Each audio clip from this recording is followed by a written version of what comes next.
Welcome to something special. Welcome to TEDx. This TEDx event is part of a global conversation that takes place every day in every corner of the world. In schools, in theatres, in workplaces, even in prisons, people gather to hear the best ideas bubbling up in their communities. More than 3,000 TEDx events are held every year in 170 countries. It's a remarkable thing. TEDx events are self-organized under a license from TED, a non-profit organization devoted to discovering and sharing powerful ideas in the form of TED Talks. It's not TED itself, but your local TEDx team of volunteers that has done all the work to put on today's event, including booking all of the speakers. It's this team's ideas, dedication, and time that have made this possible. We really hope today's program sparks an exciting conversation. This is a day for curiosity and for skepticism, for inspiration and for action. The more you enter into it, the more you will take out. And now, on with the show.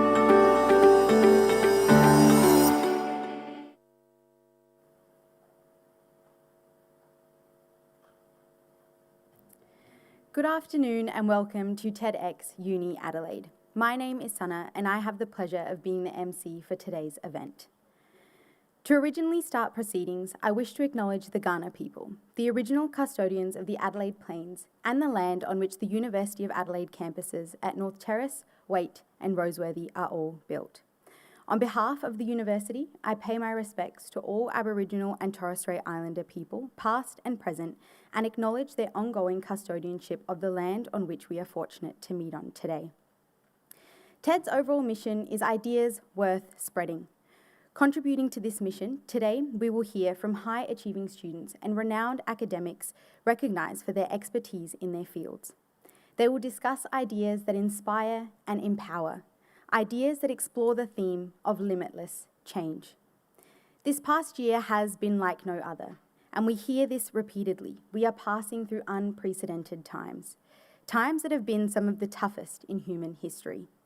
This pandemic has changed the way we live, learn, and the way that we experience the world. This event today will focus on how we can shape the world around us. A TEDx event like this would not be possible without some key players, people that I would be remiss to not mention and thank today. The organisers of this event, Gerald and Jyoti, have put everything into making this TEDxUniAdelaide a reality.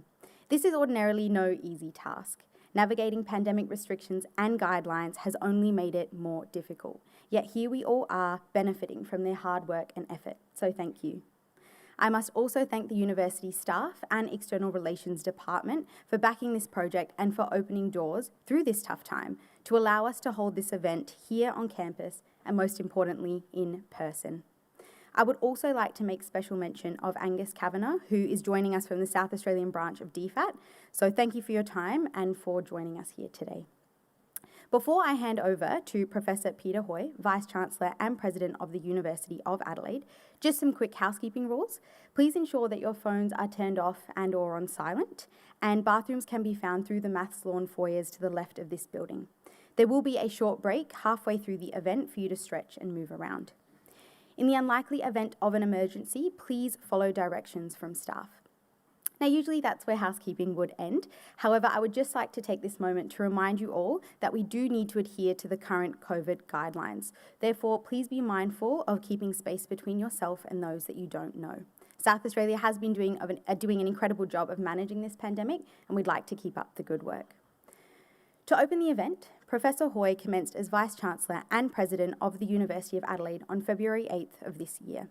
One of Australia's most outstanding and highly respected leaders in higher education, Professor Hoy has more than 20 years senior leadership experience in higher education and research, most recently as Vice-Chancellor at the University of Queensland. He has also been Vice-Chancellor of the University of South Australia, CEO of the Australian Research Council between the years of 2004 and 2007, and Managing Director and CEO of the Australian Wine Research Institute. A member of the Australian Government's University Foreign Interference Task Force, in 2019, Professor Hoy was awarded the Companion of the Order of Australia for eminent service to higher education and to science, particularly to the commercialisation of research and to policy development and reform. I welcome Professor Hoy to say a few words. Thank you, Sana. You read that out beautifully, and next time we'll make it a bit shorter, I think. I would also like to acknowledge the traditional owners and pay my respects to elders past and present. I'm delighted to welcome you all here today, both those in the audience and those watching online. This is very exciting for us, and perhaps not so much for you to have me here, but I'm excited that you're here. And I'm also very pleased that our Provost and our Deputy Vice-Chancellor Academic, John Williams and Jenny Shaw, respectively, also are here. And it just shows how pleased we are about this. This is the first TEDx event that I understand has been held at our university, and it's the first cultural and campus event under our Beating Heart calendar for 2021. So, of course, this is us as bystanders looking at what incredible students do. So the student voice will be strong here today at our TEDxUniAdelaide event. Not only do University of Adelaide students feature among the speakers, but they've also led strongly behind the scenes in the planning and management of today's proceedings. The concept of this event was hatched in early 2020 and developed as the COVID-19 pandemic unfolded. International student Gerald Laparan, and Gerald comes from the Philippines, saw an opportunity to share stories of how South Australia was successfully navigating the pandemic. He engaged fellow Australia Award scholar Yoti Jibon Kisha, who comes from Bangladesh, to be his co-organizer. Together they have championed this TEDx event on campus and worked tirelessly to bring the concept to fruition. Now, Gerald and Jody have been ably assisted by fellow students on the organising committee who have curated the event, and we appreciate all the efforts of the students. Of course, not all outcomes of your time at the university are purely academic in traditional terms. The students bringing this event to you today are evidence of that. They're giving back to community, making the most of their time here in South Australia, and helping share ideas worth spreading.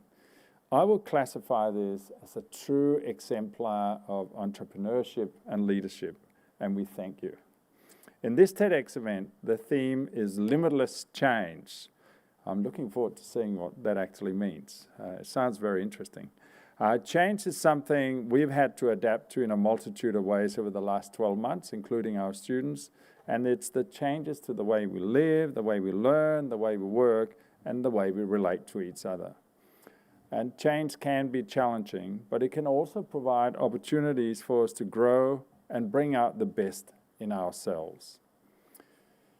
To change can also be to evolve and learn. This is the kind of limitless change that should be embraced.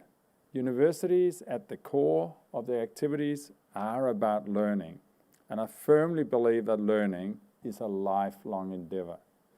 None of us can truly say that we're fully graduated. We have to learn all the time, and it is a wonderful thing to be able to do. We should all continue to be curious, questioning, and to seek knowledge at every stage of our lives. It makes us more interesting to be around. I'm sure that we'll all learn something from our exceptional speakers today. Thank you to all of you for bringing us your stories. A special thanks should go to Dr. Claudia Paul. Claudia was a University of Adelaide Distinguished Alum in 2019, Australia's third Indigenous Rhodes Scholar, and she graduated from this university with her MBBS in 2018. She's been a pillar of support to the Student Organising Committee.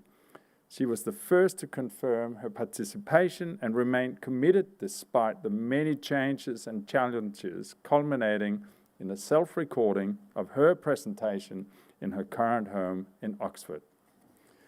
Thank you also to our international student peer mentors and the university staff from External Relations and Student Life, International Student Support Office, and many more who made it possible.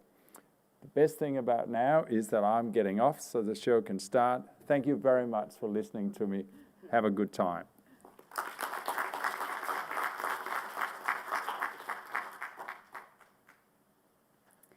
Thank you, Professor Hoy, for taking the time to open this event today. Moving to the first keynote presentation of this afternoon, it gives me great pleasure to introduce Dr. Claudia Paul, who unfortunately, like Professor Hoy mentioned, is not able to be here with us on campus, but is live streaming in from Oxford, England. Dr. Claudia Paul, a Wiradjuri woman from Broken Hill, has already achieved a lot, but her goals are even more impressive. During her time at the University of Adelaide, she was a student representative with the Australian Indigenous Doctors Association and was active in a mentoring group that fostered links between Indigenous medical students and medical professionals. In 2018, she became the third Australian Indigenous person to be awarded a Rhodes Scholarship. Claudia is passionate about trauma surgery and surgical care delivery in under-resourced settings and is completing a PhD in orthopaedics at the University of Oxford. While there is significant underrepresentation of Indigenous surgeons in Australia, Claudia hopes to join the impressive group of Indigenous junior doctors pursuing a career in surgery and aims to establish a surgical outreach service for rural and remote areas.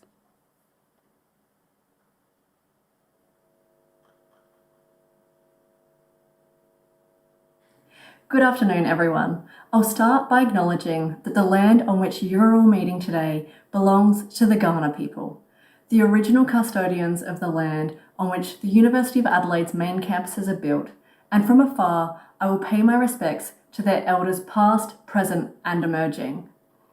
My name is Claudia Paul, and I am from Broken Hill in far west New South Wales. I'm a First Nations Australian, a medical doctor who trained at the University of Adelaide, and currently a lab-based researcher doing a PhD on a Rhodes Scholarship in Oxford in the UK. But if someone told me 10 years ago that this is what I'd be doing, I'm not sure that I'd believe them. I want you to keep in mind that this is but one story and the experiences that have shaped my worldview, and I challenge you to consider what has shaped yours. While studying in a global pandemic and spending 10 of the last 12 months in various forms of restriction and lockdown, the irony of giving a talk on limitless change is not lost on me. To set the scene, I'm in a lounge room over 16,000 kilometres away, presenting to 2 phones, trying to connect at a time where there is so much disconnect. I'm a Wiradjuri woman and grew up in a small country town. I completed high school there before moving to Adelaide for medical school and moved again to work as a doctor in Newcastle. I was quick to set my sights on a career in surgery, but was abruptly confronted with the idea of studying overseas, whether this was possible and whether it even made sense to me at that point in my career. And I'm telling you this because when reflecting on my own story, there were a few key moments where the trajectory for what I thought I was capable of and what may have been possible for me was challenged and changed. And by doing so, I can highlight the perceptions that we have about Indigenous students and their achievements both in Australia and globally, and the invisible ceiling that often gets imposed upon them. In high school, I was the kid that was all right at sport, but not considered particularly academic. Generally, when people look at students from rural and remote and Indigenous backgrounds, they inflict a cap on their potential, either intentionally or unintentionally.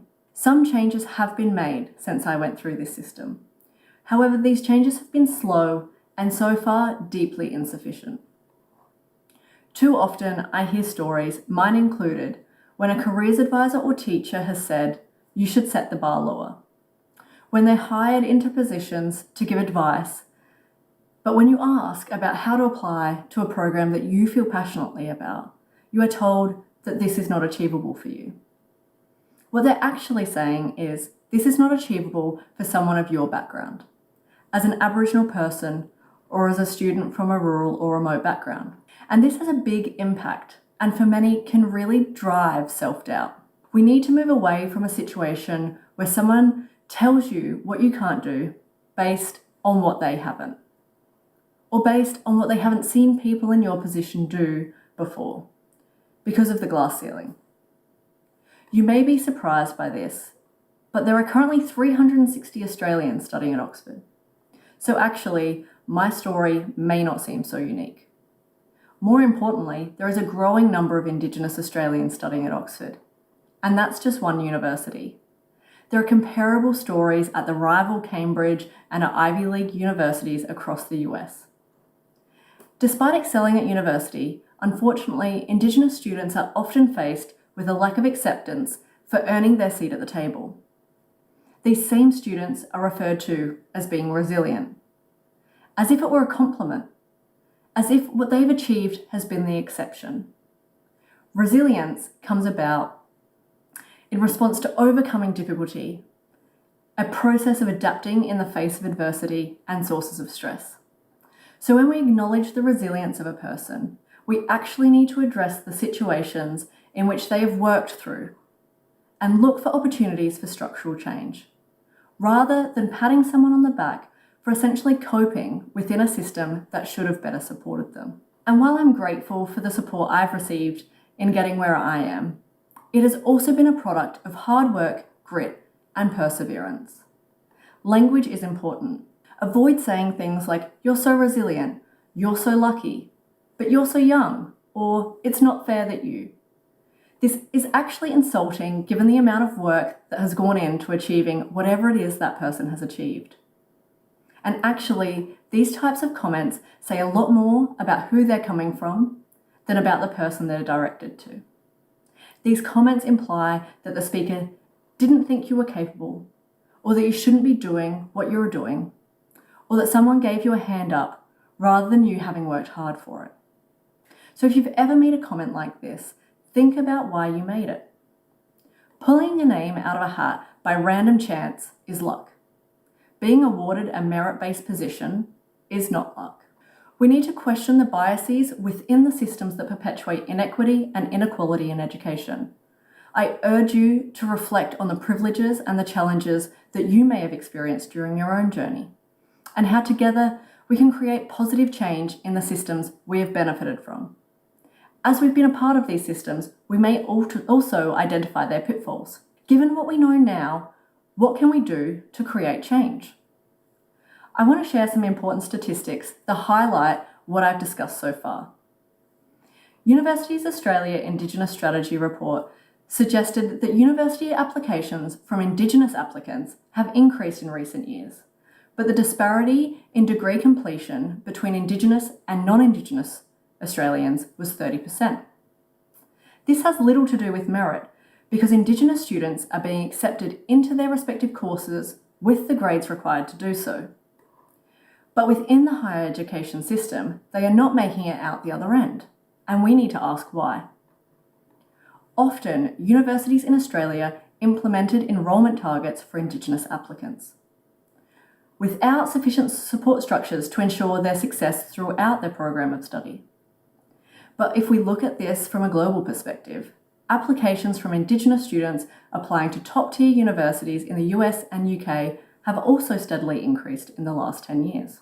Of Australians studying overseas, more than 3% are Indigenous, compared to the 1 to 2% reported for domestic Indigenous students at universities within Australia.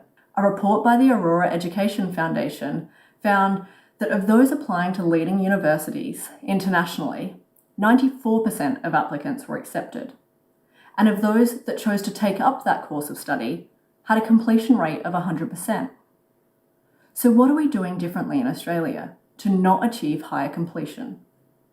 I believe a lot of this has to do with adequate support structures, ensuring students can achieve their fullest potential by providing them with sufficient means to do so. In high school, there were programs designed to bridge the literacy and numeracy gaps, but these were not tailored and they were not opt-in. So being taken out of class for reading or maths or writing, for me, actually did more harm than good. At 14 or 15 years old, I had to really advocate out of a situation that was supposedly designed to better support my learning. it is more important to individualise support around learning by asking what the student might need, rather than approaching all students with a blanket solution. Attending my physics or chemistry class was far more beneficial than taking me out of class for a reading group, ultimately putting me in a position where I needed to then catch up on the coursework I'd missed as a result. For the past decade, I've accepted opportunities that presented themselves and then tried to just adapt to these new situations, sometimes gracefully, and other times the swan above water who was paddling like crazy under the surface. So I'll fast forward to my time in the UK, in my first year at Oxford, where I studied a Masters of International Health and Tropical Medicine. I focused and was passionate about understanding healthcare delivery in under-resourced areas and the changes required in these settings to improve health outcomes. During my time, it was the conversations that occurred outside of the classroom rather than within it. And these inspired and challenged me, resulted in both rich discussion and debate. And although my focus when returning to Australia is addressing the disparity in surgical outcomes between Indigenous and non-Indigenous Australians, there is a lot that can be learnt from conversations regarding other population groups, but across all corners of the globe. The greatest benefit that I had here is for being encouraged to explore beyond my degree program, to lean into conversations that I was less familiar. And this can have a really profound impact on our own work. It is only here that I've been really able to appreciate its importance. And I am now in my third year at Oxford, and honestly, I feel like less of an imposter here than I ever did in medical school. Here, I am not othered the same way I was there. In my first days, I wasn't asked, "Where are you from?" in a way that suggested I didn't belong. It didn't matter if I grew up in the country, or if I didn't attend private school, or that I didn't have doctors as parents. And I realised that the story that was being written for me at 18 years old was all the things that I wasn't or didn't have, rather than what I did. We are all brainwashed to fear failure. Before my Rhodes application, my main thought was, what if I don't get it? I'm sure we've all had a similar thought when applying to uni or jobs or scholarships. But reflecting on this, what I should have been giving more thought to was, what if I do? In the UK, we finally turned a corner of what we all hope is the third and final lockdown for this pandemic. And while Australia's experience of the pandemic has been strikingly different to that of the UK, I hope some commonalities prevail. We've been forced to slow down. We've had to be honest with ourselves, more intent in our interactions, and question more deeply the work that we do and what it is that we want to be doing. The pandemic has pushed us to work in ways that we would not have previously thought normal, where we enter a time of hybrid learning and working and the balance between volume versus value. While this pandemic stopped innumerable things from happening, there was still plenty happening. And we can take forward our new ways of working and learning that complement the more traditional working practices. So I'll leave you with this. Firstly, say yes to things and then work out how you're going to get them done. Saying yes to opportunities. You might just find yourself doing a TEDx talk to an audience of n equals 0 from your lounge room. Find what drives your intrinsic motivation. And lastly, remember, there are different paths to the same destination. Thank you.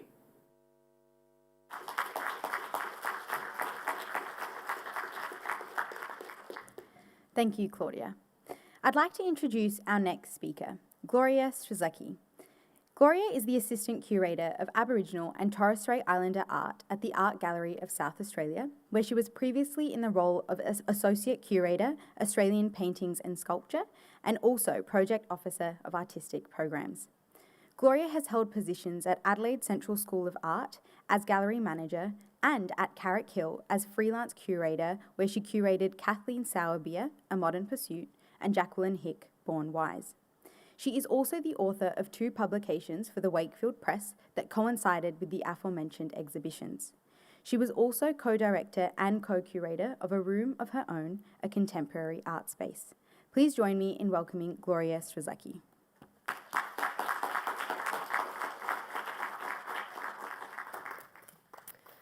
Nina Mani. My name is Gloria Strzelecki, and I'd like to just acknowledge again that we are on Kaurna country, and I'd like to pay my respects to the elders past, present, and those emerging. I'd like to also mention that today I'm going to introduce artists by including language groups, as this connects people more specifically and uniquely to their specific country. Where I speak broadly, I will say Aboriginal person or Aboriginal artist. Aboriginal culture is the oldest living continuous culture in the world. And art is one of the most important vehicles in which the transmission of important cultural knowledge occurs from one generation to the next. And in 60,000 years of continuous culture, Aboriginal people have undergone significant periods of change, with most of that occurring in the last 250 years, or since colonisation. Today, I'm going to be talking to the topic of limitless change, and I'm going to look at a few examples of works of art which demonstrate that adaptation and innovation are integral to the continuation and survival of Aboriginal culture, all while sharing old and new histories, but also creating new stories. And while the COVID-19 pandemic continues to shape and change our world today, it is the innovation and adaptation seen in these works of art by these artists and other Aboriginal artists that show art is a limitless tool in which change is both witnessed but also instigated. Now, the word limitless suggests a collapsing of binaries or boundaries that are created by time. And the Western concept of time is often thought as linear. Today, I want you to think of time as something that is, however, infinitely reflexive, something that reflects upon itself, where the past, the present, and the future all collapse. So time isn't like an arrow, but like a boomerang, to paraphrase the writer Ralph Ellison. And this is because this is what makes Aboriginal art inherently timeless. And I'm going to quote the academic Jennifer Biddle. Experimentation in remote Aboriginal art is neither new nor an anathema to tradition.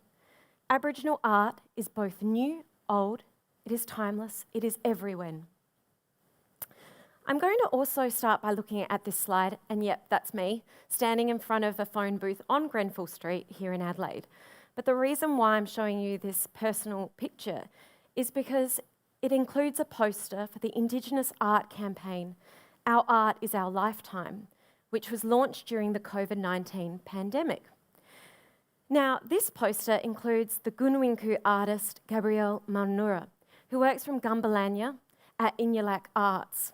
He's one of the faces of this campaign, which was launched during COVID-19, but speaks to issues beyond that. It reignites conversations around the fair, ethical, and transparent trade and production of Aboriginal and Torres Strait Islander art. What it also does is it reignites another conversation around the power of art and how art is a lifeline for many artists. It's a cultural, intellectual, political, but also economic lifeline. And I'm going to talk about some of the power that art has today to you all. Now, in 1963, the Australian government consented to the mining of bauxite in Arnhem Land in the Northern Territory. And this was done without the permission of the Yolngu people. The Yolngu people responded by creating a series of bark paintings which included petitions, written both in English but also in Yolngu, stating that they had ties to that country since time immemorial. Now, these bark paintings and petitions were called and are called the Yirrkala bark petitions, such as the one behind me. They were presented to parliamentarians, supporters, and also to the Australian Government's House of Representatives. And although the claim was lost at that time, what this series of paintings did was it sparked a conversation around native title. And this is the first example where art is integral to the case, to native title litigation. So from this moment, for the Yolngu people, but other language groups, art becomes a powerful political tool, stating claims to country and fighting for rights. Now, there is a Yolngu edit which speaks, if you paint the land, you must use the land. And indeed, the Yirrkala bark petition painters used the land to paint their land. They used the eucalyptus tetradonta, or stringy bark tree. They used natural earth pigments, all to state claims to their country. Now, thinking that in order to continue and to progress, this idea of adaptation and innovation, but also pushing boundaries as being something necessary to continue culture, the artist and leader of the Madapa clan, Djambawa Marawili, thought there's got to be another way of thinking, where we can still uphold that Yolngu edit, but think differently, push boundaries artistically, creatively. And so Djambawa Marawili begins painting with invisibility. What that means is he creates a veil around the sacred information that his minji, or his designs, tell. And so while we can't see that important cultural information in this work of art, what we can feel at least is the power of that information. Now, this is a watershed moment for Yolngu artists because it means they can push boundaries creatively. They can still uphold and share that important cultural information, but they can remain relevant for future generations. And an artist who's actually continuing from this moment is the octogenarian Nongana Marawili. Now, she paints her country with this bold pink colour. Now, this colour doesn't exist naturally on country. She sources this colour by sourcing the ink from disused printer cartridges that would otherwise be refuse on her country. She takes that ink and mixes it with white clay, or gapan. And this is her loophole to that Yolngu edit I spoke about before. Now, Nongana paints the elemental forces at play on country, such as lightning. But her clever use of recycling also speaks to a silent type of activism that is perhaps akin to that of the Yirrkala bark petition painters. Here's a picture of Nongana. Now, where other artists are perhaps working in other ways as well, there are artists that are using using technology to push creative boundaries, such as Yolngu artist Ishmael Marika and the late Norapor Wongamura. This is an installation from 2017, which saw 15 hollow log ossuaries, or larrakitch, combined with a moving image component and a sound component. Now, the 15 larrakitch were painted with Wanapini clouds and triangular shapes. The Wanapini cloud is associated with the Macassan story, which brought fishermen from Sulawesi to Australia as early as the 12th century to trade trepang, whereas the triangular shapes speak to the sails on the boats. Now, the moving image component included historical footage of a bungle, or a traditional dance, filmed in 1935. There was a sound component, the Japana Manakai, or a Yolngu song cycle. Now, Japana, you may recall Japana Sunset Dreaming, the Yothu Yindi song, but Japana means in Yolngu sunset. And in Bugis, one of the languages of the fishermen who would travel to our waters, it means farewell. The contemporary footage in this is the clouds, which were synced together with bilma, or clapping sticks, to a Japana Manakai. Now, in this work, what we see is this limitless moment occur, this blurring. We have age-old art-making techniques merged with historical footage and combined with a contemporary expression.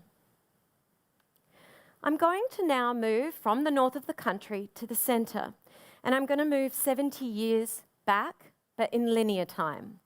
And I'm going to talk about the work of an artist called Albert Namatjira.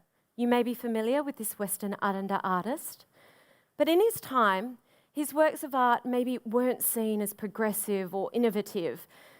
These types of landscapes were perhaps seen as mimicking white painters even, adhering to a Western pictorial tradition. But now we know, decades after the artist's tragic passing, that he was actually reasserting claims to country, that he was reasserting his ties to his spiritual and culturally passed on country. Now this here is Rajitma, or Mount Sonder in the MacDonald Ranges. This is the country he inherited from his father. So we can see in this work that Albert Namatjira was not only stating his cultural and spiritual claim to that country, but also making a political statement around that. Other than those statements, Albert Namatjira was able to also support his family economically through his art. And unfortunately, during his lifetime, he entered into a very unfair agreement, which saw the public trustee sell his copyright after his death. Now, it would be a long and hard battle before that copyright would be returned only in 2017. Mind you, the artist was painting in the 40s and 50s. So think back to that first slide I showed you with the Indigenous Art Code campaign. Aboriginal artists are still fighting for the fair, ethical and transparent sale of their own work. Now, Albert Namatjira's great-grandson, Vincent Namatjira, follows in his footsteps. He's an artist who creates these witty but also political works of art, like the one behind me, Close Contact. This is a painted sculpture, which includes on one side a self-portrait of Vincent Namatjira, and on the other side, Captain Cook. Now, it's a clever work because it reminds us of the wooden cutouts that you see at fun fairs or carnivals, where you're encouraged to place your own head or your body into the scene to take a souvenir photograph. And this clever move by Vincent puts us into the conversation about the two histories that exist here in Australia, our shared histories. Now, Albert Namatjira won the 2019 Ramsay Art Prize with this work, but in 2020, he was the first Aboriginal artist to win the Archibald Portraiture Prize in its 99-year history. He was the first Aboriginal artist to do that. Now, this shows not only a momentous moment for his own career, but it shows that art has the power to create institutional change. Hi, Vincent. Now, I want to stay in 2020 because it was such an unusual year for all of us. But in October, the Curator Jutta exhibition opened in the Musée de Beaux-Arts in Rennes in Brittany. Originally intended to include this installation, Curator Jutta, 550 spears and over 30 piti and kulaman. But you can imagine that shipping this type of work during COVID-19 would have been impossible or near to impossible. Freighting the work or sending art installation officers would have been impossible. And so 34 artists from the Anangu Pitjantjatjara Yakanjara lands came together and created a primarily painting-based exhibition, which they could send unstretched, rolled up, and ready to be stretched on site at the museum. This type of innovation and adaptation shows that artists are quick thinking and able to still provide cultural and economic outcomes, but also share their stories way across the globe, even during a pandemic. I might close here But hopefully, through my talk today, I've been able to show you some of the depth and breadth that exists within Aboriginal art. And hopefully you've been able to see the deep and tangible connection that artists have with country, how art is neither old nor new, but timeless. It is both. How Aboriginal artists are innovative and adaptive, and where art is a powerful lifeline, culturally, intellectually, financially, but also politically. Art has the power to create change, personal change, but also our shared histories change with it. I might leave you with this quote by Vincent Namatjira. Art is powerful, art is a weapon, and art has changed my life. Art has the power to change the world too. Natalia, thank you.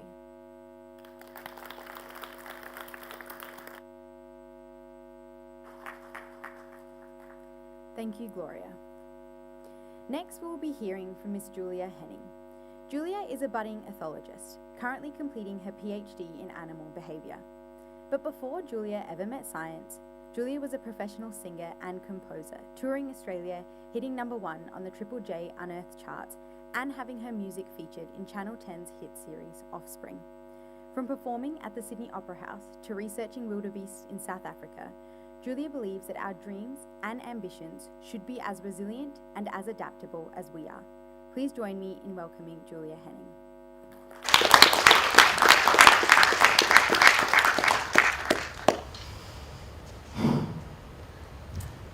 I am a failure. That's probably not the first thing you expected me to say, but it's true. I'm a failure. Why, you ask? Well, because this motivational quote right here tells me that I am. As does so much of the messaging that we receive online, through social media, from influencers, in TV shows and movies. Never give up. How many times have you heard that? Well, I did give up, and I'm here to tell you that it's okay to do the same.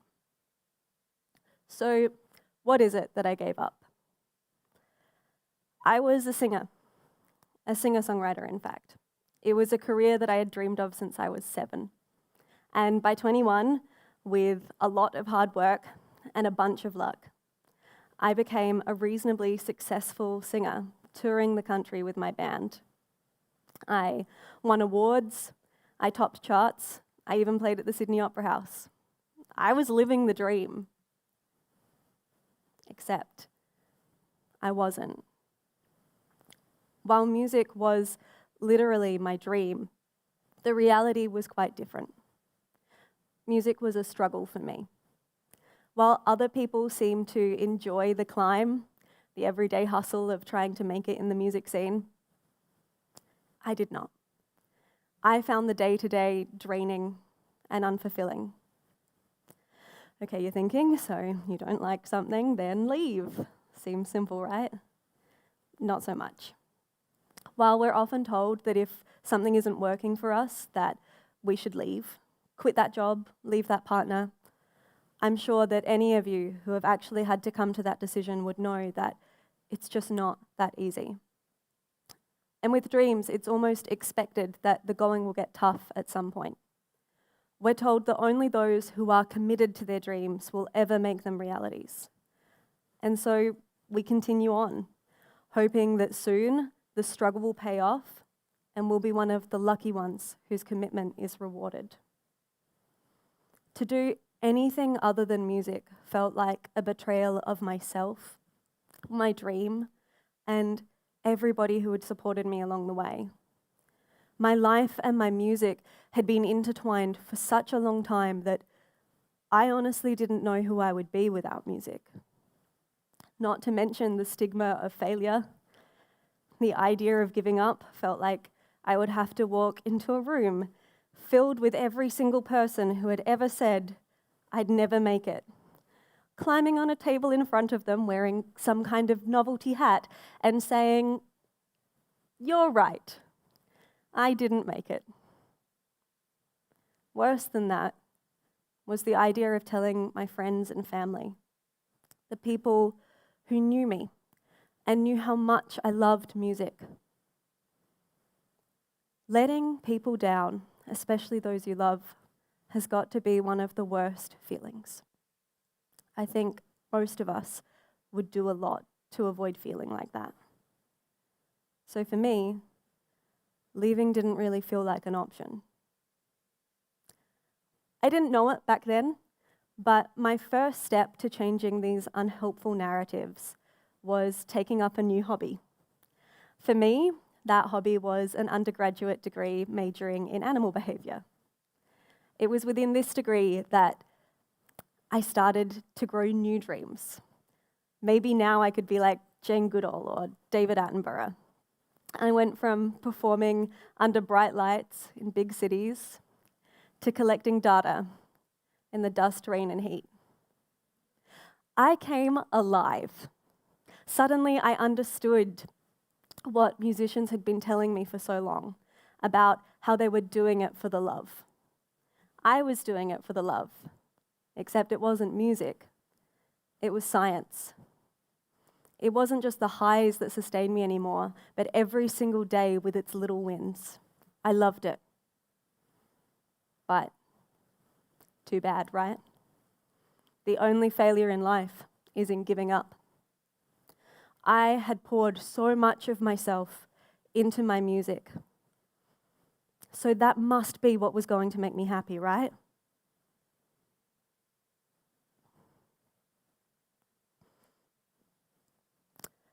So I found myself in a bit of a teenage romance-esque love triangle. Except instead of choosing between two dashing love interests, I was stuck between two life paths. One that I had already begun to clear with music, and a new, unknown path with science. I would spend 3 years in the middle of this triangle. But eventually, I had to face the facts. I had been experiencing burnout, anxiety, and depression for a long time. I felt like I was falling apart. And in many ways, it was because I was holding on to a dream that didn't want to hold on to me. So, I let go. I gave up. And in doing so, by many definitions, I failed. But failure wasn't what I expected. I didn't feel like a failure. I wasn't chain eating tubs of ice cream and crying like you see in the movies.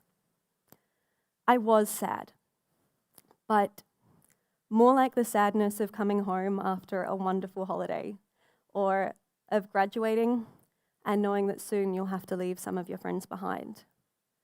It was a deep sadness, but a loving one.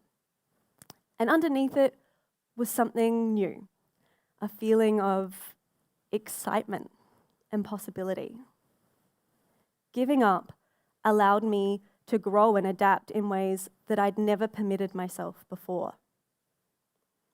Giving up on my dream stopped me from giving up on myself. Okay, good for me, right? But what does this have to do with you? I'm willing to bet that some of you have a dream or an idea that plays on your mind. Maybe you're actively pursuing it right now, or maybe it's taking up headspace on a shelf. If you are sitting here and you are thinking that maybe you too are pursuing a dream or an idea that no longer serves you, but you're just not sure if it's time to let go, this is for you. Here are some questions that you can ask yourself. Is your heart still in it? One of the first things I noticed was that I started to avoid my music.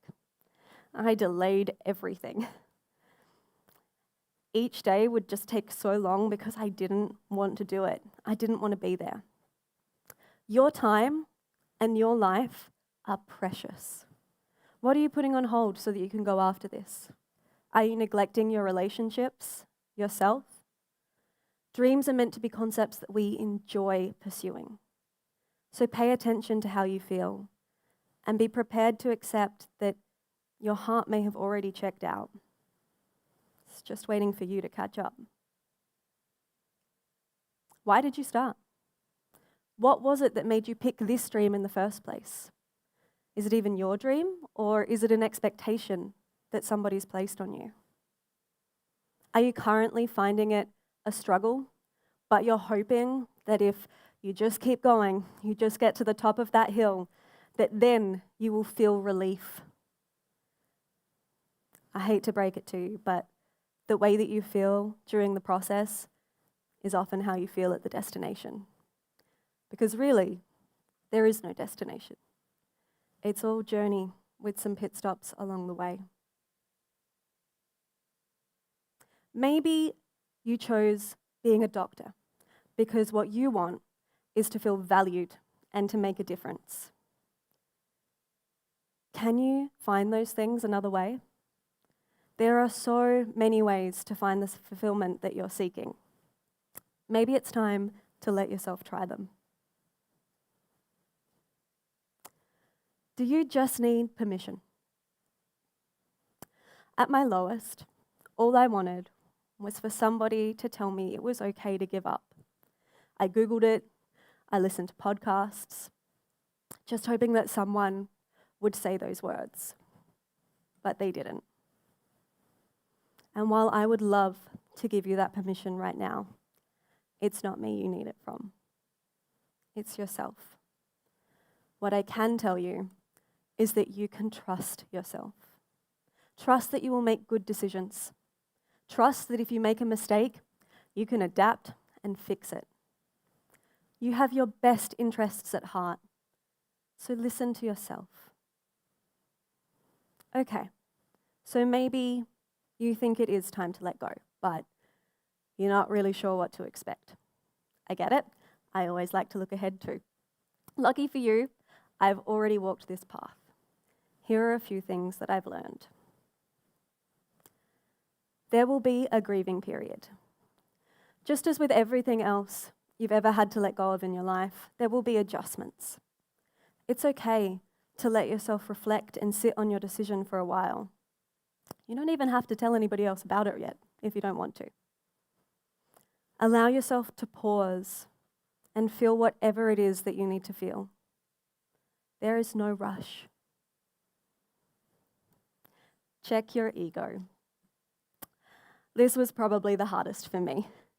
It's that little voice in your head telling you that you're a failure for giving up, that you were never really good enough in the first place. It's the part of you that's worried about what other people will think. The thing is, most of us have had our dreams change at some point. It is very rare that anybody gets exactly what they want in exactly the way that they imagined. This is a very human experience that you are going through. Most likely, the people around you will understand.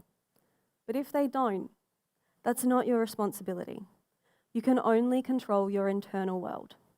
Trust yourself, back yourself, and if you have to, show through your actions that the choice you are making is yours and that it's right for you. You may even find that in doing so, you allow the people around you to feel safe and inspired to make their own changes. And finally, if there's one thing I want you to take away from today, it's this. Nothing is permanent. You have choices. The point of letting go of one dream is not to just get stuck in the next thing that you decide. The point is to allow yourself to be and grow and adapt as you need. You can change your mind at any point.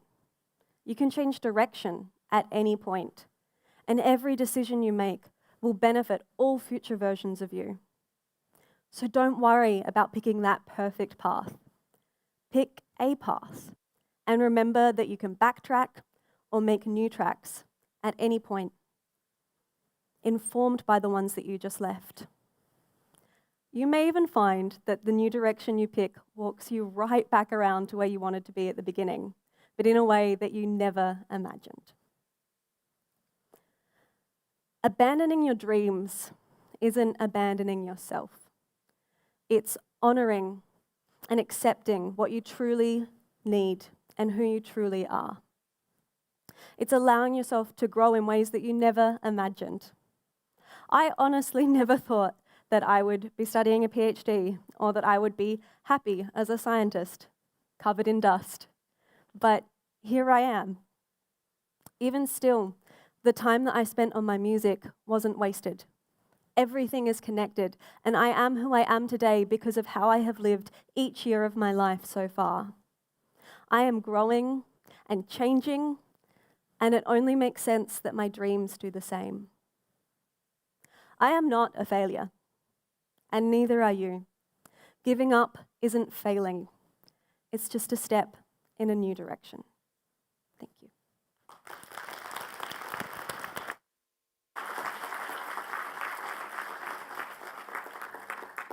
Thank you, Julia. We will now break for a 20-minute intermission. Please stretch your legs if you need to. A reminder that bathrooms are through the Maths Lawn foyer doors around to the left of the building. Please ensure that you've taken your seats by about 4:20 so that we can commence the next part of this event on time. Thank you.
Welcome back, everybody. Hopefully you had a chance to stretch your legs.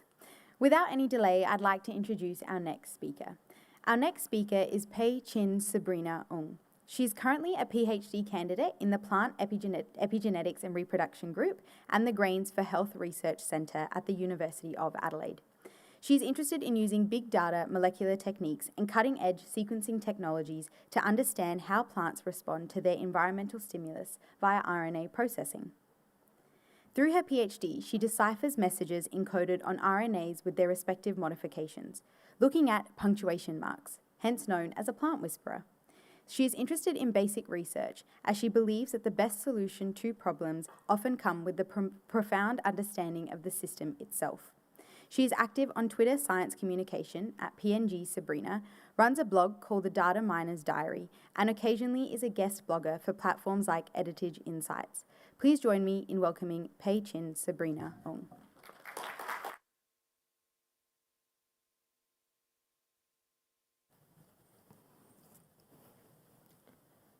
What if I tell you that the solution to food security is to simply listen to your plants?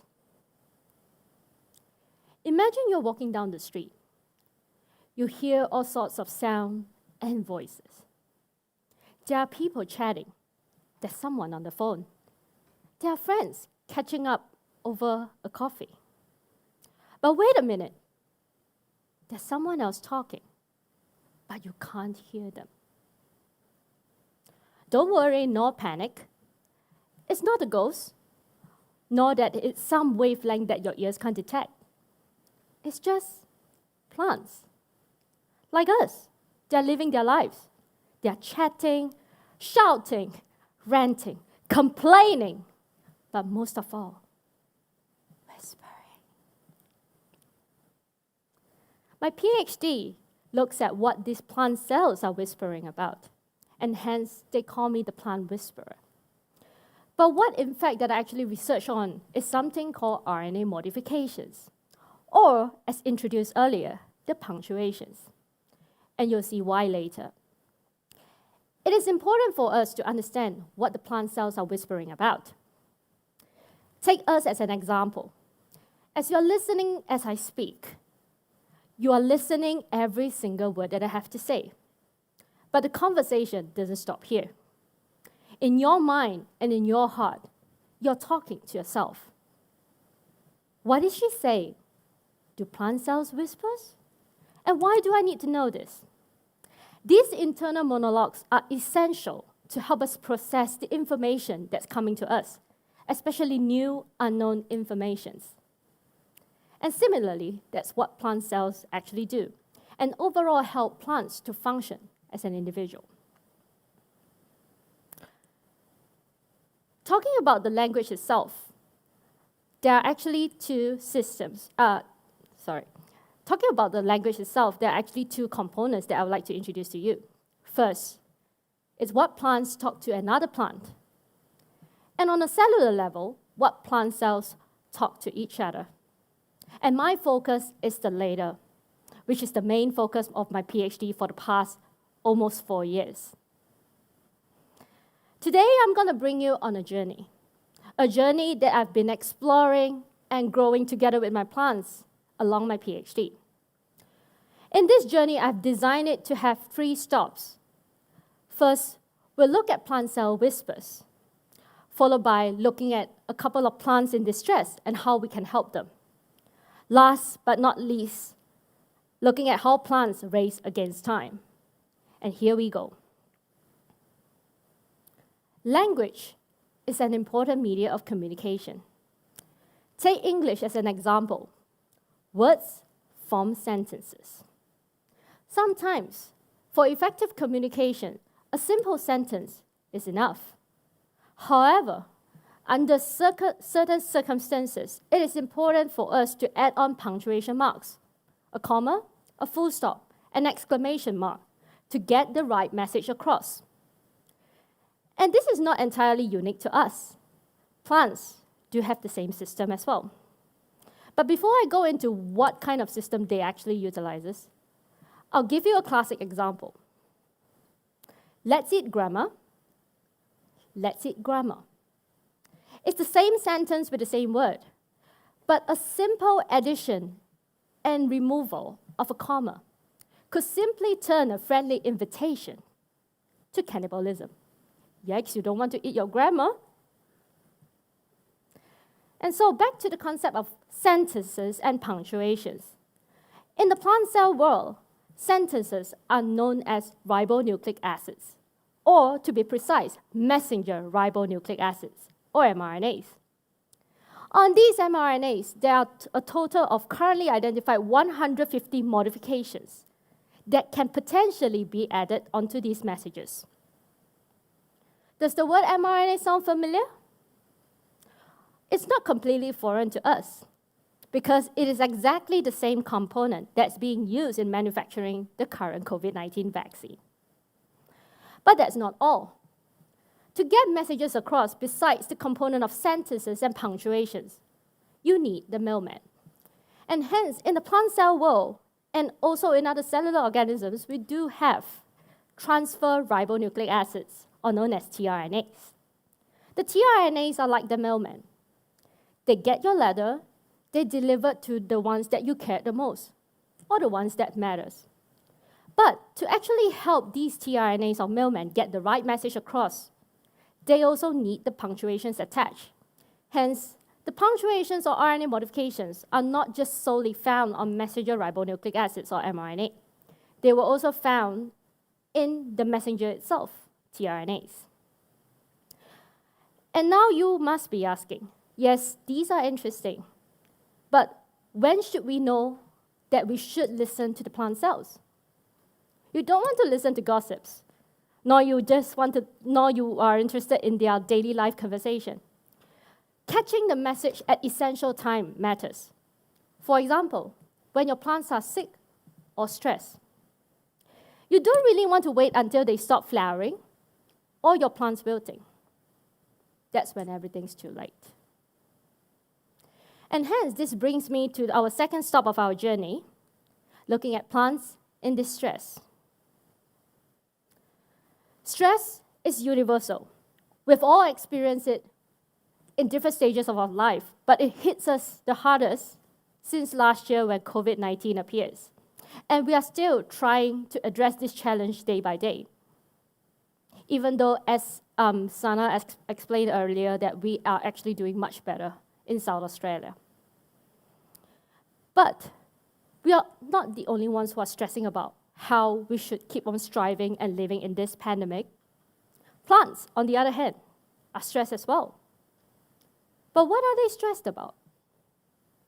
Like us, they don't like being dehydrated.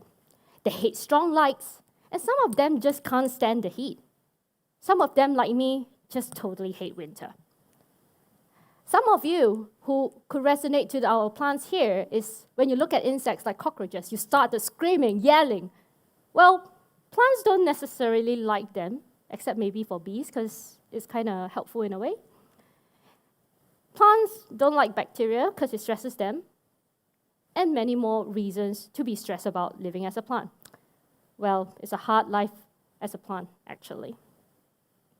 But before I proceed any further, I would like to ask every one of you a question.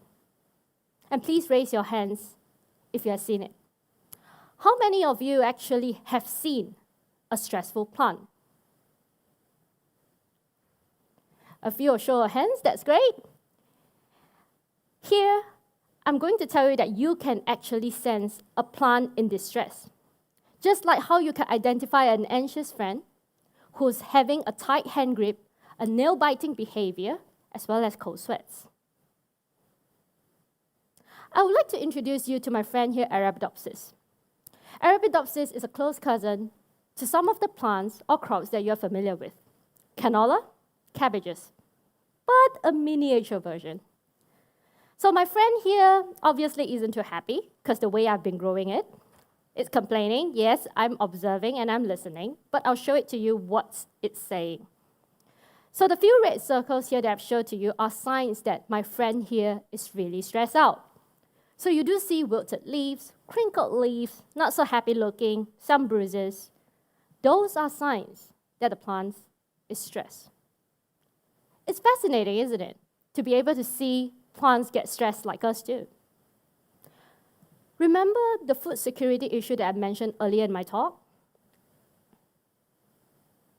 This is why listening to plant cell whispers matters. But I have a good news for you. We can actually capture the message before it's too late. And that's what myself, my lab, and other plant epigeneticists around the world are doing. We are trying to decipher the code, focusing more on the punctuations or RNA modification itself to correctly understand what these messages actually means, but more importantly, at crucial times where plants are experiencing stress due to the changes of the environment. So these two are actually what I've been mentioning earlier, the sentences and the mailman, mRNA and tRNA. Punctuations exist on them, and in our lab, we look at one of these punctuations known as 5-methylcysteine, or in short, M5C. You might be asking, can we actually see the effect when plant cells aren't communicating correctly? An example that I'm showing here is one of the findings from our lab members that demonstrates such consequences. And yes, you can definitely see them. When you lost the punctuation M5C on sentences, or even the mailman, you do notice that these plants who can't communicate or express the messages correctly do get shorter roots compared to their wild-type counterparts who can communicate accurately of what's happening around them. You might think this is something that's specific to the lab, but not really. In the field itself, we do notice that plants do have different growth rates, shorter roots when they're experiencing changes in the environment. And our research currently has narrowed it down to that it has actually something to do with the punctuations on sentences and the messenger itself. And there are many more modifications to explore apart from 5-methylcysteine. And that's what my PhD is currently about. So I've taken up this interesting finding from our lab and further expanding it by looking into other modifications. And there are just so many of them for me to explore, and I'm thinking, well, there must be somewhere I can start. In order to do so, I utilize molecular techniques to actually extract these sentences out, in the process of keeping the punctuations on the sentences as much as possible, as the integrity of the messages means a lot to us. We then sequence these messages using cutting-edge sequencing technology. Of course, we've now got the messages and the punctuations, but not necessarily we understood them. So a translation process has to happen into a version that we as humans or researchers can actually understand. We then translate these messages with the help of high-performance supercomputing, then try to decipher what they are actually saying, especially in conditions like changing environments or stress. And now we are at the final stop of the journey, looking at time and plants, and how the plants are actually racing against time. In the earlier talks, Gloria actually beautifully described the concept of time. But plants do have their own concept of time as well. And that's what the next story is about. In my PhD, I was fortunate enough to work with a group of talented scientists, and we discovered a time stone. You might think this is just too real to be true. A time stone? But the fact is, the identity of the time stone in plants is actually a protein that writes. Yes, you hear it correctly, a protein that writes. Nothing else but two punctuations. 1-methylguanosine, M1G, that's the first punctuation. 1-methyllinosine, that's the second punctuation. So what happens if you remove the writer from the system? By losing the time stone, we lose these two punctuations on the messages, especially the mailman itself. And what happens that is there's a miscoordination of messages getting across, and that affects the time zone in plants. The time zone changes causes the plants to actually grow slower, flower slower, and time eventually slows down in plants. Well, you might be thinking, it's not too bad for plants to be laid back just a little, to take their own sweet time to do things. They're still growing, right? But if the time in the plants itself is not matching up to what's happening in their environment, climate change, the unpredictable weather, are they going to survive? But our research shows that the changes of time in plants could be also related to these punctuations on the messages and the mailman. And hence, we now know that how crucial it is for us to understand that these are the cues that something's not right. And the plants are actually trying their best to actually race against time so that they could keep up with the environmental changes. At this point, it's really interesting to hear so much about RNA modifications on messenger RNAs and tRNAs, the sentences, the punctuations, and how similar plant cells do actually have to our system. But one thing hits me hard during my PhD. We have to embrace change, and the possibility is limitless. But to actually be prepared for this limitless change, we have to be ready for both the best and the worst. But I'm going to ask you a question. How can we be sure that we are absolutely ready when we know so little about our plants? To help put this into perspective, these are the complete structure of how the modifications actually look like. And there are a total of 150 of them. And out of the 150, of the past decades, we have only managed to thoroughly study the 4 or 5 of them to actually understand what they mean when it's put into a message context. Statistical-wise, that's less than 2.5%. And there's much more work to do for us as scientists and for you as the public to have the awareness that there's a lot of basic science going in understanding what's happening around us. To end my talk, this is what I've envisioned our future would be. But to do this, we have a long journey to go, but it's not impossible. As a takeaway message, have a think about this. If there's so much possibility that we can have in terms of molecular toolkits by understanding this 2.5%, imagine what we can do if we understand the 100%. Thank you.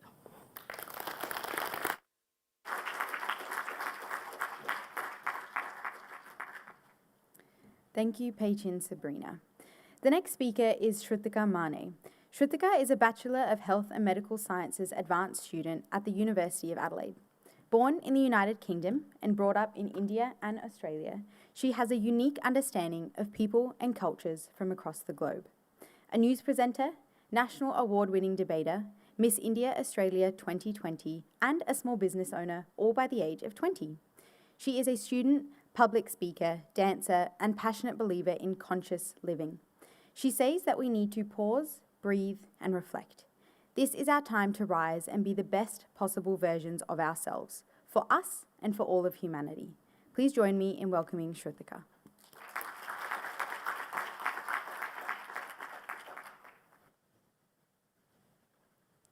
Good evening. Today I want you to travel 100 years into the past with me. We were a population of only 2 billion people. Not even a third of what we are today. The world had just suffered a war to which we lost 40 million lives. And then we had the Spanish flu pandemic, to which we lost another 50 million lives. What did we lose those lives to? Power? Land? Money? On average, people back then only lived for about 47 years. Less than 10% of the population enrolled into schools. Survival was the epitome of human life. But even then, we craved for something more. something that would surpass our human mind's imagination. And so we developed technology, gadgets, devices, airplanes. And since then, the population has quadrupled. Life expectancy today sits at 77 years. We enjoy a sense of pride in our evolution, from chalkboards to smartboards to whiteboards on Zoom. We could have never imagined that telephones would be wireless pocket devices with instant global communication, that we would have electric cars, smart televisions, virtual desktops.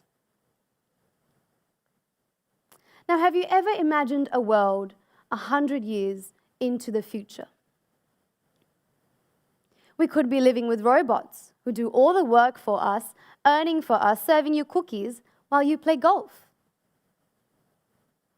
Or you could be choosing between the moon and Mars as your next holiday destination. People driving cars in the 22nd century would be the equivalent to those with an iPhone 5S today. Please tell me no one has one. But the only thing that's remained constant in all of those years is that we lived for happiness. We lived to be happy back then, we live to be happy today, and we will always live to be happy. But what is happiness? It's a reaction to various biochemical substances in the brain. If you like, it's the absence of negative emotions in your body.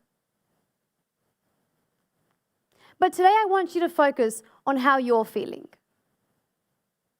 Are you agitated? Are you stressed?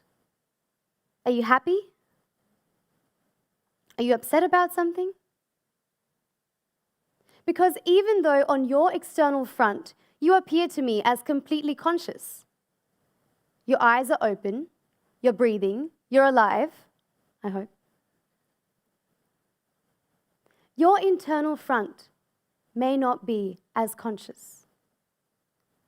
And with all the limitless change that has gone on around us in the world, keeping our internal body at peace has become challenging. Who we are and what we look like at face value has distanced so much from who we are internally that living consciously has become challenging.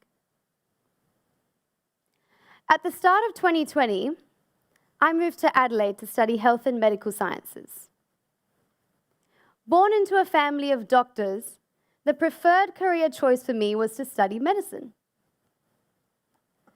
And the common selling points to me were financial security, it's a familiar pathway, my family knows the profession inside out, you'll be fine. I wanted to be an actor,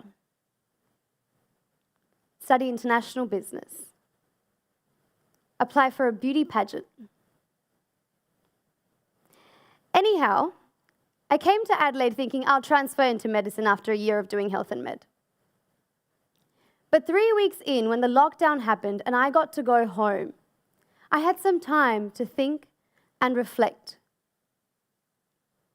And in those moments, I realized that if I didn't do what I had set out for myself, I would be creating regrets for myself to mull over for the rest of my life. You know, I've always been told that I do the exact opposite of what I've been told to do. But in reality, all I did, what I believed I did, was take charge of my life. Take a step back and take a distant, neutral perspective on who you are and where you want to go. I followed what I felt in that moment and not some superficial idea of earning thousands of dollars 15 years after pursuing medicine. But I had to prove myself. So I came back to Adelaide, started volunteering, socializing, networking. I applied for that beauty pageant. And all of a sudden, I had a job to go to. I had a cause that I support. Friends that I call family. They're sitting in the audience. And I won the pageant. Point is that you and I, we have the power to change what the next 100 years look like. We can do so much more than just survive. It's because we have the freedom, the luxury, and the time to plan and act consciously. Consciousness is our ability to be in this present moment, giving it our complete 100% attention. It can be defined as a heightened level of awareness, which is the ability to keep our mind under control, even in adverse situations. For several years, it's been in the nature of our human race to crave for more. We're momentarily satisfied by materialistic comforts. It's an external stimulus that fires up the chemistry in our brains and makes us happy momentarily. But as soon as that spark disappears, we feel deprived again. And if only we can balance our internal body chemistry, even in the absence of external stimuli, then that to me is true joy, because the secret of that balance is conscious living, the evolution of our inner dimension. When times get tough, we often choose to live in a bubble of mum, dad, family, friends, possibly latch onto alcohol or partying to escape. For years and years, we've been preconditioned to think of life as a cycle. You go to school, university, get a job, marriage, kids, retirement, death. And the repetition and reinforcement of this idea on us for centuries has curbed consciousness. You tell me, if you've been deprived of food for 2 days and then been asked to come in here and listen to me talk about conscious living, would I have your full attention? Probably not. You'd want food. Because hunger overrides your conscious line of thought. Similarly, with our human lives, when we're compulsively chasing money, intelligence, power, we forget to stop and realize that happiness probably lies in being in this moment that you have right here. Our human minds, they have innate powers of imagination and memory. And that's why our mind has the tendency to wander off. More often than not, how you're feeling in this waking moment is a representation of something that happened in the past or an imaginative figment of the future. And over time, this loss of presence starts to create a void in our life. We feel stressed, anxious, maybe depressed. Extreme emotions like hunger, anger, jealousy, even extreme happiness cloud our ability to see life in its purest form. For instance, have you ever been so hungry that you decided to skip your diet and eat the fattiest foods you could find? Or have you ever been so angry that you said things that you would never say in your right mind? And let me ask you in one word, how did you feel when you ate those fried chicken wings or yelled at the top of your lungs? Regret? We've concocted behaviors and patterns that we can't even explain, but we would do them anyway just to get through that one split second. We underestimate the ability of our human mind and body. Life was once about survival, but it doesn't have to be that way anymore. Our set ideas of people, culture, religions, they constantly influence the way we talk, react, and behave on a daily basis. But my question to you is, if we've created these boundaries, why can't we take them away? If only we could open up our mind and our hearts to the larger impact of life on this planet, your larger purpose of living, we could together change what the next 50 to 80 years look like for our future generations. Now, you might be thinking, I feel conscious. I feel like I'm self-aware. Am I not?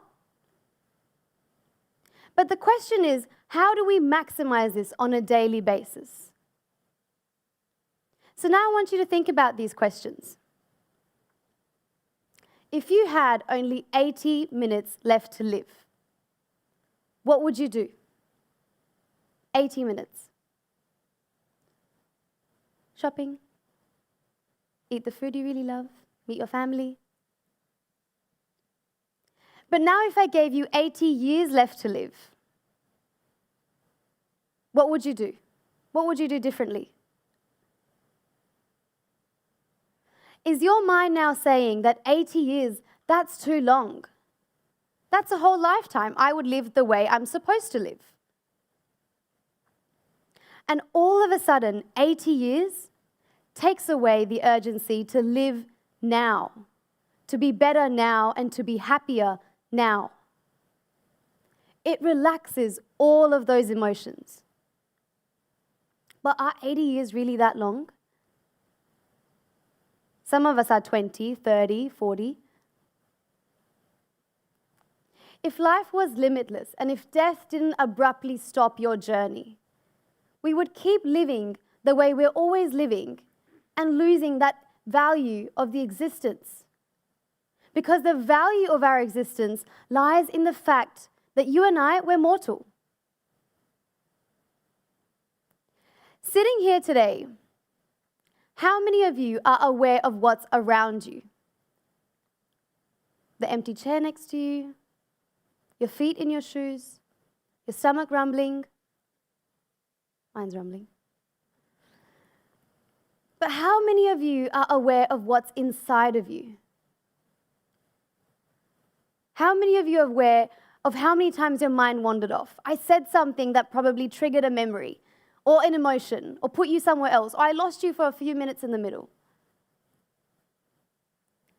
Awareness of what's outside and around will help you survive. But awareness of what's inside of you will help you thrive through life. If you wake up 10 minutes earlier than you do, or sleep 10 minutes later than you do, take 10 minutes in the shower, doesn't matter where you take 10 minutes to yourself, just to ponder upon how you're feeling, what you want to get out of your day. What are you grateful for? It'll send to you. Talk to your loved ones, create conversations about whether to keep that job or not. What do I do after this degree? Am I really enjoying what I'm doing at this point in time? These conversations are energy that over time translate into action that creates so much space for positivity in our lives. Ladies and gentlemen, we have lived for 100 years. We're living today. We've survived a pandemic. We're still surviving it. And we will live for the next 100 years. And limitless change, that will continue into the future. So far, we occupied our minds with the worries of survival. How do we survive? But now, it's time to take a leap of faith and explore the full human potential, who you really are. To be aware of your mind, body, and soul, and to be the driver of your life. The speed at which life is changing is getting faster and faster each year. 2020 looked so different to 2019, and 2 months into 2021, it already looks so different to what it was last year. And that's why we need some sort of balance. The power of balance is that it paves the way for creativity and innovation beyond our imagination. But the power to be able to do that puts an enormous responsibility on us, you and I. to leave this planet better than we found it. Our education systems, they've taught us English, maths, science, economics. But ways of living? They're only seen, repeated, and duplicated. Conscious living is just as important as English, maths, or science. It's the language of a happy and balanced mind. Change starts with every thought, every action, and every individual. So 100 years later, if someone comes here and talks about conscious living at TEDx, let them have a century of joy and togetherness to reflect back on. A world full of equality and equity where no colour, gender, or money can separate two people. Where war and violence is replaced by conversation. Where global warming only becomes a chapter in our history textbooks. Where every woman of any size, colour, or culture has an equal representation at the table and is heard. And then we can truly say that we lived life and we lived it consciously. Thank you.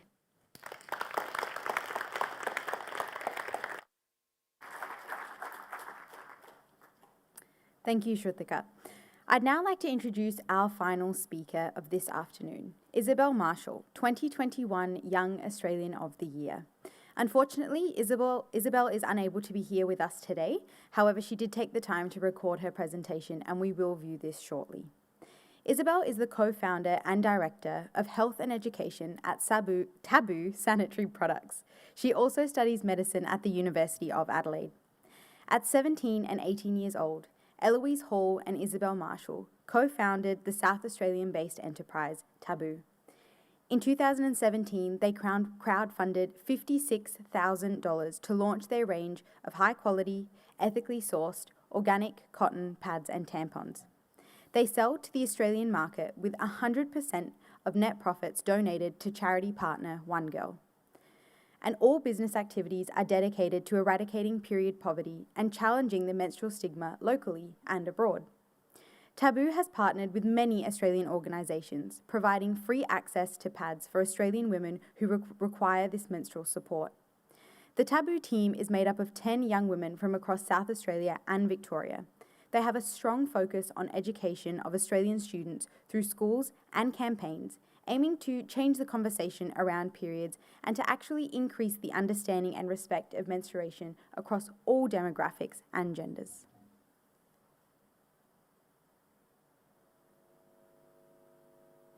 I have a role model. It's not a person, it's a thing. It's a thing that's continuously changing and always evolving. It constantly has its walls torn down and then rebuilds itself again and again and again. My role model is the uterus.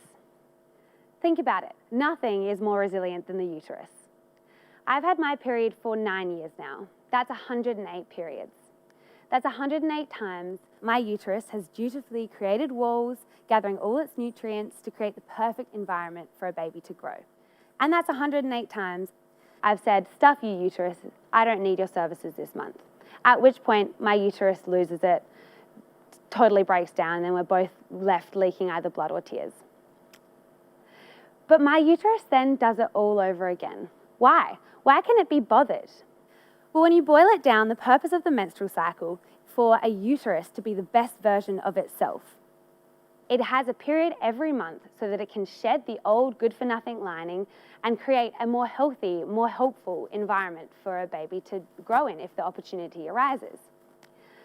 I'm setting up this analogy for a pretty obvious reason, and not just because I work in the menstrual healthcare industry. I actually think we should all strive to be a little bit more like the uterus.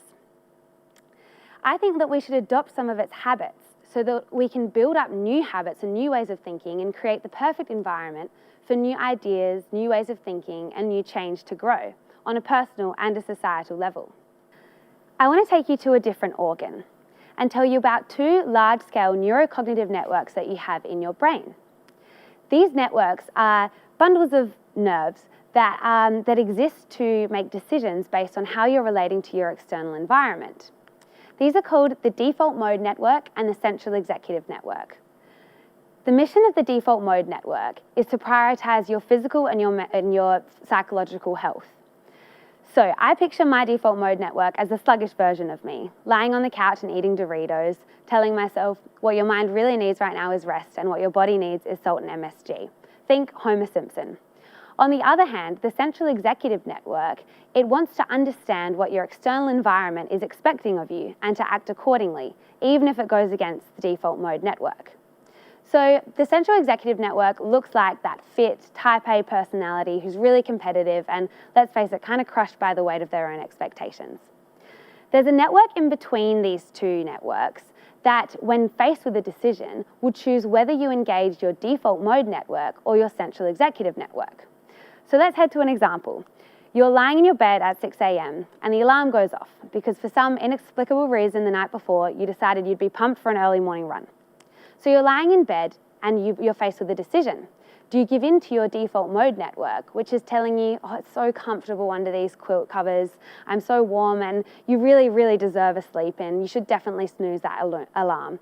Or do you override that and enter your central executive network, which is saying, I know it hurts now, but soon the pain will be over and you'll be running and you'll feel energetic, and as soon as you know it, your habit will grow and you'll be ripped. So another scenario, you're walking down a sidewalk with a bunch of friends and someone accidentally steps on the back of your heel. In that moment, you hate whoever that person is and you're in extreme pain and you just want to yell at them and say, stuff you for stepping on my heel, that really hurt. That's your default mode network talking. But then your central executive network saves the day and says, wait a second, that was a mistake, they didn't mean to do that, and you should really not yell at them because it will just make the situation really, really awkward. It's just not worth it. So we've got this amazing balance between the two, and that's really, really important because we need the central executive network telling us to strive to reach goals and to forward think. But we also need our default mode network to tell us, wait a second, you need a break. Your mind and your body is really, really exhausted. The thing about these two networks is they're a lot like a muscle. The more you use a network, the stronger it gets and the more easily it fires. For example, you're lying in your bed, the alarm goes off, and if you get into a habit of snoozing that alarm, your default mode network gets stronger and stronger and fires more easily. So in the following days, it's going to be harder and harder to get out of that habit and enter that central executive network. In the same way, if you start to consciously say, no, I'm going to get up straight away and go for a run, and the more you do that, the stronger that central executive network becomes and the more easy it will become. And soon enough, getting up at 6 a.m. will feel as natural and as normal as ever. So can you see here that our brains are limitlessly changing based on how we use them, for better or for worse? So really, we have the ability to control that. You might be thinking, okay, what's the connection here between the uterus and the brain? Well, if the uterus doesn't go through that process of shedding that lining and then building it back up again at a regular cycle, it doesn't have the right environment to grow a baby. Likewise, if our brain doesn't have a constant and regular shedding of unhealthy habits and unhelpful ways of thinking, then we can't build up walls that create an environment for new ideas to flourish and new ways of thinking and new change. So I have an idea. It's called incorporating something called the mental cycle into our monthly calendars. The way we can do this is through incorporating a brain period every month into our calendars. So how do we do this? Well, inspired by the period, we want to shed any unhelpful and unhealthy ways of thinking, negative thought processes that we don't need anymore. We want to shed them every month so that we can make way for new, better, improved ways of thinking. So these unhealthy thought patterns might fall into our default mode network. For example, sleeping in, endlessly scrolling on Instagram, and not prioritizing those tasks which you should do, but you've always pushed aside, like visiting your sister. Or they might fall into the central executive network. For example, never being able to enjoy the present because you're always focused on your future goals. Or it could be not nourishing your body because you're constantly running on adrenaline. So how do we shed these things? Well, at the end of every month, we can make very simple notes about some things that we want to change in our brains. We can write, one negative thing you've been subconsciously or repeatedly telling yourself. For example, I don't have the skills or experience to live up to the expectations of this new job. Or one unhelpful thing you did too much of, for example, snoozing your alarm. And one helpful thing you did too little of, like visiting your grandparents. Then we decide what we actually want to build up, the habits and the thought processes we want to make stronger. For example, one positive thing about yourself, one helpful habit you want to work on, and one skill you want to improve on, or a topic you want to learn more about. It's very well to just write these things down. It's important to put them in a place that you're constantly looking at, so that every day you can be reminded of these very small but very significant ways you want to develop your brain in a really, really positive way. So I would love for you to join me and put in a 15-minute slot at the end of every calendar month so that we can have our collective brain period. We live in the four walls of our head, so it's about time that we take a leaf from the uterus's book and make a habit of spring cleaning on a very regular basis. Thank you.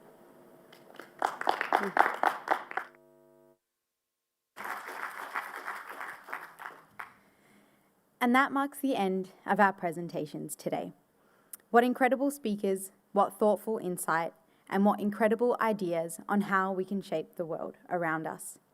A lot has changed through the course of this pandemic, but as a society, for humanity, we must continue to work and explore within ourselves this idea of limitless change.